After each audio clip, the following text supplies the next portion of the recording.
In this video, we are going to discuss about p-n junction diode, which is the simplest form of semiconductor device. So here we are taking two homogeneous region of p plus and n type material, which is separated by a region of transition from one type of doping to the another. So such devices is called as a step or abrupt junction.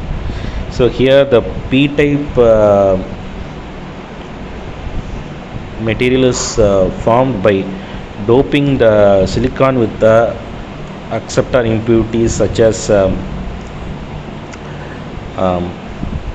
boron. So here you have silicon. We have taken a silicon which is having a 4 valence electron. In that I am going to add boron, which is having 3 valence electron. So 4 plus 3 is 7.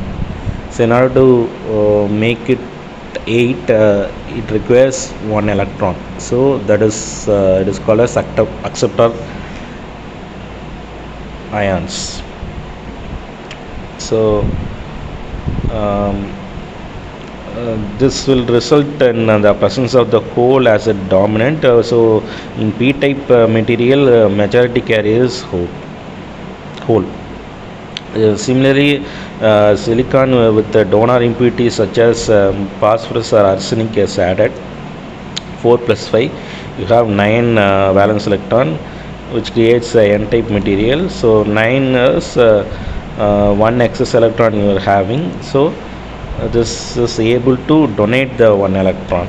Okay, so you can see the band diagram of p-type material and n-type material. So this is your conduction band, this is your valence band, and this is intrinsic band. This is the Fermi level. The Fermi level is very close to EV, valence band, for p-type material. So on the difference between that is a gap between the EC and the EV is nothing but a band gap. Okay, since it is a highly doped, the distance between the EV and EF is very less. Okay, so similarly you can see for n-type material, the EV is very much closer to EC. Okay, so I can write PP 0 is equal to Na. Na is nothing but acceptor ion, and Np naught is equal to Ni square divided by Na. Because using a mass action law, I can write Np is equal to Ni square. So I can write N value is equal to Ni square divided by Na. Similarly for Nn naught, Nn0 is equal to Nd, Pn0 is equal to Ni square divided by Nd.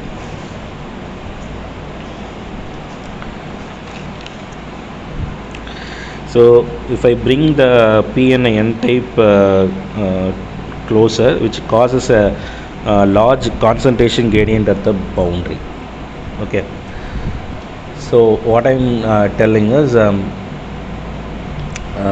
due to the concentration gradient, because more holes are here, the holes tend to move from the high concentration region to the low concentration region. So this is called as hole diffusion. Okay, so it will move from left to right. Hole will move from left to right, and the electron concentration is more at the n type. So the electron will move from right to left. So this is called as, hole movement is called as hole diffusion, and the electron movement is called as electron diffusion. So because of this, one electric field will be generated. So that is always opposite to that of the electron movement. So E diffusion is from left to right. So J diffusion also in the same direction as of electric field. And we know that Pp naught is equal to Ni e power Ei minus EFP divided by KT. So on bringing this the whole term dividing the whole term by Ni and taking ln, I will get Kt ln Pp naught divided by Ni is equal to Ei minus EFP. Similarly, for Nn naught, Nn0 is equal to Ni into e power Ef minus En Ei divided by Kt. So I can write Kt ln N naught divided by Ni is equal to Efn minus Ei. So when the hole is leaving the p-type material, it will leave behind the immobile acceptor ions. So acceptor ions is Na is termed as negative. Okay. Similarly, if electron will move from right to left, means it will leave a immobile donor ions which is positively charged.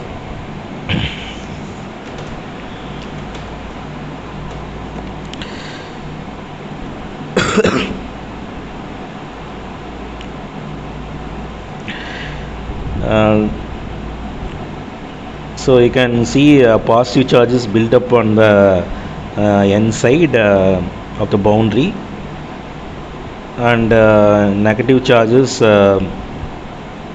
formed at the p side. Okay, p side of the boundary. So this fixed acceptor and donor ion term is called as space charge or depletion charges. So these charges create as a electric field across the boundary, which is directed from N to P type. Okay.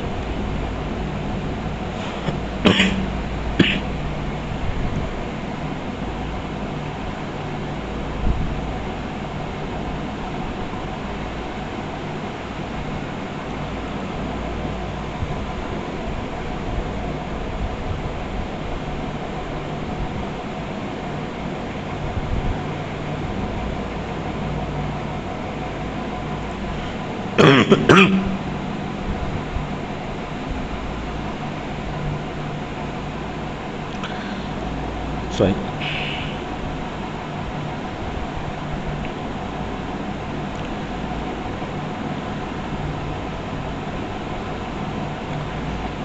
So these charge creates an electric field across the boundary which is directed from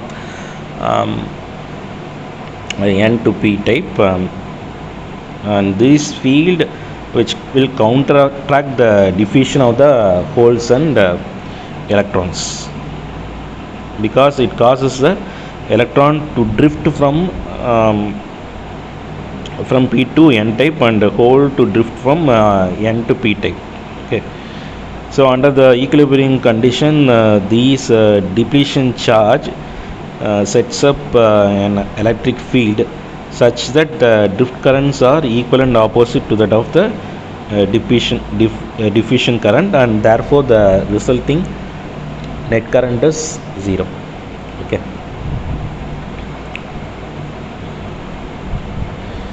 So initially what happens when I bringing the P and N type very much closer, due to the concentration gradient, P will move from so the hole will move from P to N type, and the electron will move from N to P type, leaving behind the acceptor and donor ions. Okay, acceptor and donor ions, which will create the electric field and hole diffusion and the electron diffusion in this direction. So because of this region, it will create a electric field which will counteract this one. So that is in this direction, that is electron drift. So you can see the electron will drift in this direction, the hole will drift in this direction. So that because of this electric field, the counteract is happening. Okay. So therefore the current of I drift and I diffusion is same, so that is equal to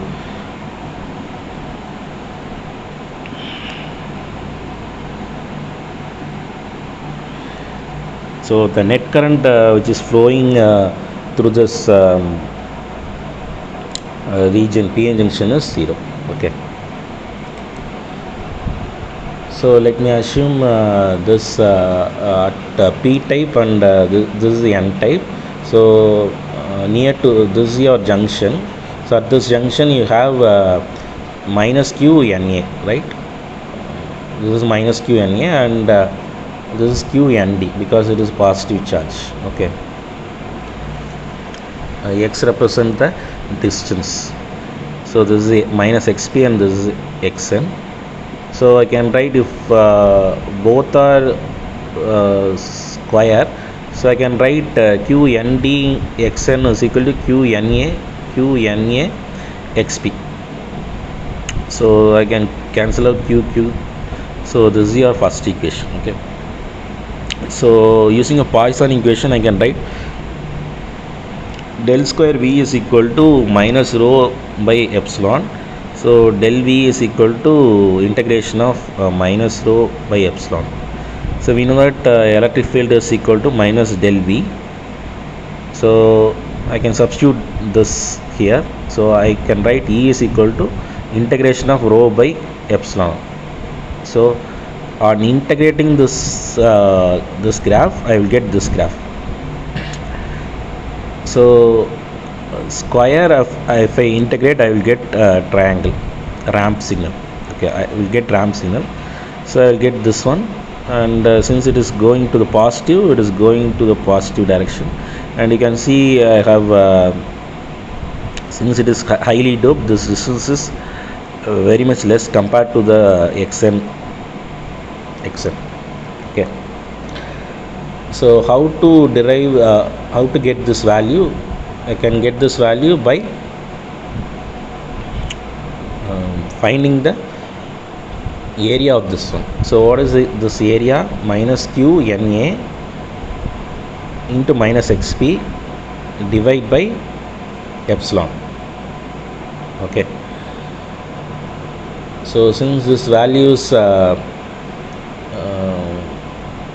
negative, I have written minus q na xp divided by epsilon. So this is nothing but E.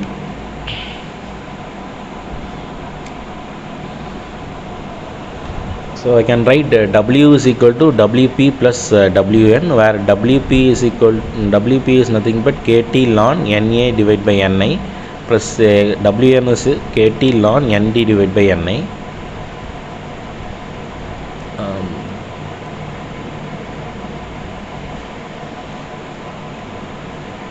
So here what I am going to do is I am bringing this two band gap closer. So if I bring it closer, I have to equate EF with EF. Okay, so if I equate EF and EF, okay,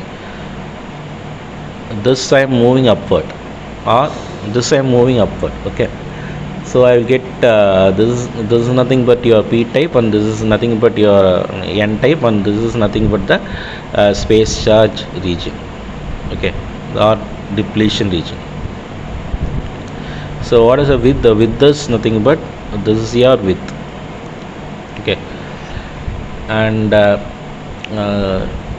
so I can write W is equal to Wp plus Wn. So whereas Wp is kT ln Na by Ni, and Wn is Nd divided by Ni, and this is nothing but q times Vbe, that is equal to kT ln Na Nd divided by Ni square.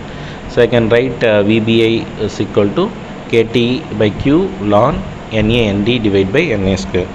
So this is nothing but the built-in potential. This is called as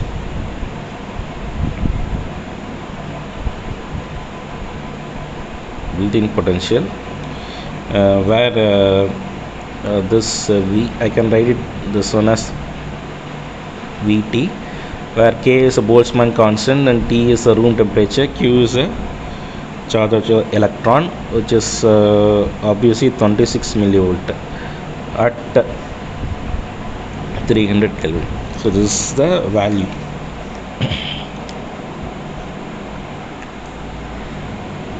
Okay, so you can see at the P and N type there is no change in the electric field, so I can write energy level. So only at the space charge I am having there is a change in the energy. Okay.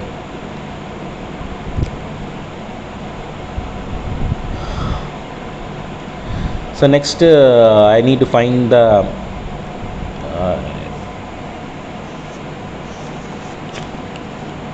potential. So in order to find the potential, I need to integrate V is equal to minus epsilon V is equal to minus integration of E dx. So I need to integrate this one. So yeah, okay. So if I integrate this one, I will get a exponential signal. So if I integrate this one ramp signal, I will get exponential signal, and this is a minus of this value. So this will go from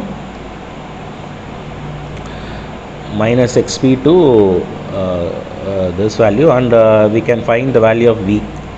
Okay, V is nothing but the area of this electric field. So what is the area of this electric field?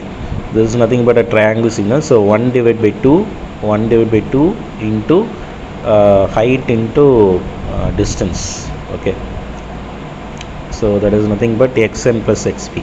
Okay, so I can write 1 divided by 2 xp plus xn q na xp divided by epsilon. So this is the value of V.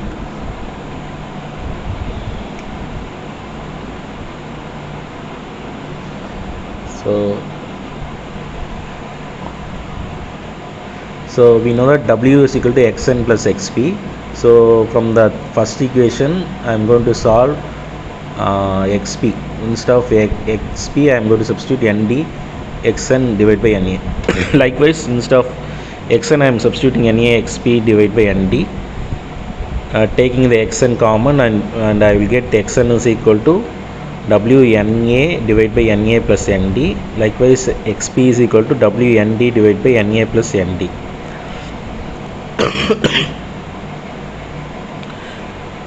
So we know that WBI is equal to 1 divided by W.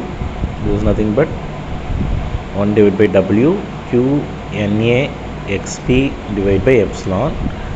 So you substitute here. So instead of xn I am substituting wna divided by na plus nd. So from this I can write W square is equal to 2VB epsilon Na Nd divided by Q Na Nd. So from this equation I can write W square is proportional to that of Vb, or W is proportional to root of Vb.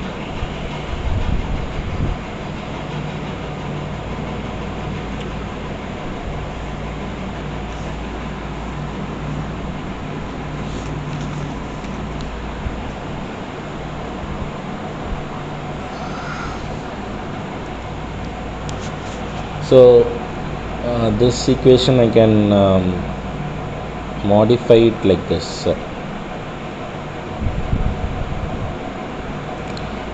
W square is equal to 2VB epsilon by Q Na by Na plus Nd by Nd divided by Na plus Na Nd. So this is equal to 2VB epsilon 1 divided by Nd plus 1 divided by Na. So for if I take W is equal to xp, I can take Na is greater than Nd. So if I solve, I'll get V is equal to 1 divided by 2 xp square q Na by epsilon. Okay. So on differentiating dv with respect to dv, I will get 1 divided by 2 into xp dxp divided by dv q Na divided by epsilon. So from this I can write dxp divided by dv is equal to epsilon divided by q Na xp. So here xp is nothing but dw divided by dv. So epsilon I can write it as epsilon naught r, and you can also substitute VBA divided by VT. This is nothing but VT. This whole term is nothing but VT. So VBA VT is equal to ln. This is nothing but PP naught divided by NP naught. I can write, or NN naught divided by PM naught. So using a junction law, I can write PP naught is equal to NP naught e power VBA divided by VT, and NN naught is equal to PN naught e power VBA by VT. So this is nothing but a junction law. So during the forward bias, what I'm going to do, I am applying a positive supply to the P type and negative supply to the N type. So this will reduces the electric field due to the drift. Okay. So if I reduces the electric field due to the drift, the diffusion current will increase, right? So this will causes an imbalance between the drift and diffusion current. So the net current I will flow, and that is due to the diffusion. Okay. So you can see since it is nothing but a diffusion, you can see the hole starts to move from P to N type, and electron starts to move from N to P type. Therefore there is a reduction in the width. So VBA is reduced by the external voltage which we are applying across the P junction diode. So this is nothing but a forward bias. During the reverse bias, what we are going to apply negative to the P type and positive to the N type. So due to this, drift, the current due to the drift will increase, and diffusion will reduce. So this will cause the imbalance. So the current flow is due to the drift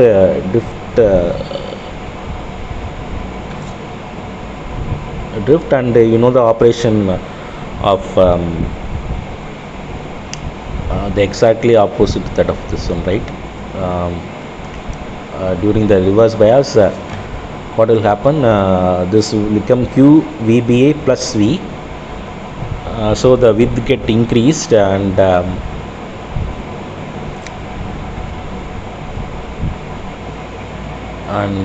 this increase is in uncovered charge with applied voltage may create a capacitive effect. Okay.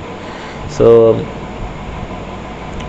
I can give CT is equal to, I know CT is equal to dq by dv, and I can write this is equal to q NA dw by dv, because I am substituting q is equal to q NA WA. So what is W by dW divided by dV? So from the equation 9, from this equation, so I am substituting instead of dW divided by dV here. So if I am substituting, I can write this transition capacitance CT is equal to epsilon A divided by W. So you can see the CT value get decreased by increasing the value of W. So this is what I have shown here. This is predominant in the CT value is predominant in the reverse bias, right? And CD is nothing but your is predominant at the forward bias.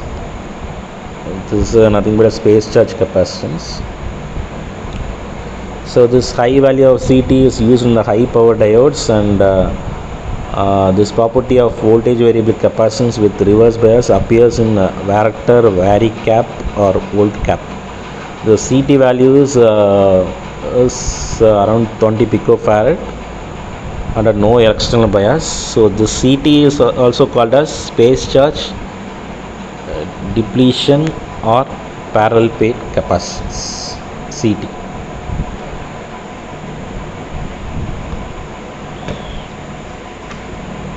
Okay.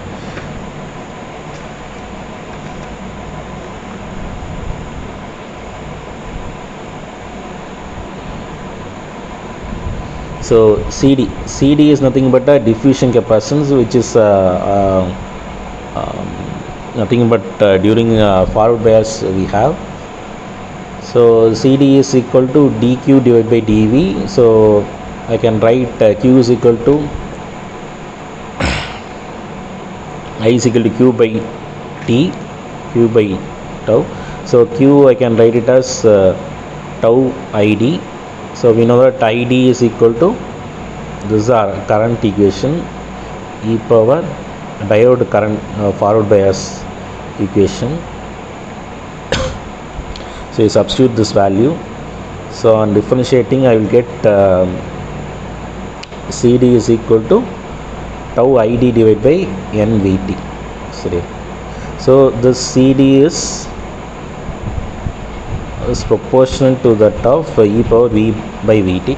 So that is why I have written in the, I have drawn the as a exponential curve.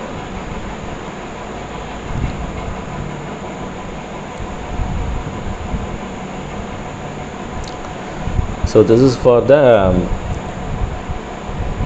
reverse bias. Okay.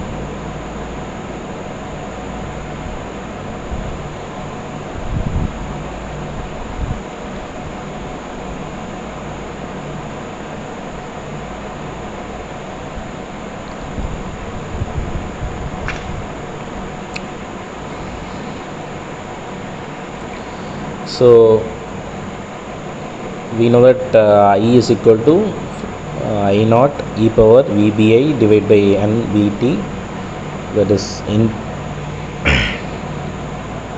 ideality factor Vt minus 1. I naught is equal to AQ dP Pn naught divided by Lp plus AQ dP Np naught divided by Ln. So ideality factor is equal to 1 for germanium and 2 for silicon. So if I plot a curve between I and V, output voltage with respect to the input bias, which we are applying during the forward bias, I will get an exponential curve, and reverse bias I will get very minimum current, that too in micro ampere. And the breakdown will occur. There are two types of breakdown will occur. One is avalanche and Zener breakdown, which we will discuss later. Thank you.